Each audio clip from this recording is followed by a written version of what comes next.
Wannan rawan shi ne gure suna kira tubari, ana celebration ne na kaciya.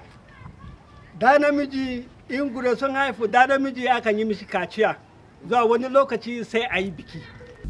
Sunana Musa Bauna, wannan rawan na kaciya ne. Amma a wani lokaci ake mishi, lokacin da aka haifi yaro ko kuwa sai ya girma? Idan an haifi yaro, dama sukan ba da gure suna da shekaru 5. A cikin shekaru 5 duk kowane da namiji da aka haifa sai a mishi kaciya. Bayan shekaru 5 za a rufe yin kaciya, ba za a yi ba. Bayan shekara 10 kenan sai a fara yin biki har na tsawon shekaru 5.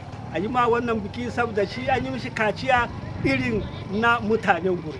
To akan tara mutane, akan tara yara da yawa ne a masu kaciyar nan ko a'a kowane yaro za a yi mishi irin wannan bikin na musamman? Kowane yaro idan an yi mishi kaciya, ko babba ne idan an yi mishi kaciya lokacin irin na ainihi na al'ada shi ne aka yi mishi. Akan yi mishi wannan bikin? Akan yi mishi wannan bikin. To wanda ba a mishi irin wannan bikin ba fa al'ada? Ai ba za a yi mishi wannan bikin ba.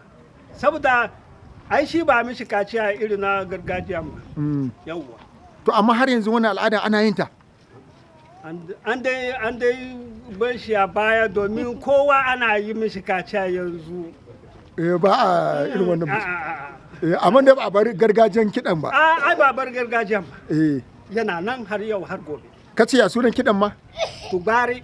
Me ma'anan shi? Biki ne na kaciya. Shi kenan ma'anan shi? Shi kenan.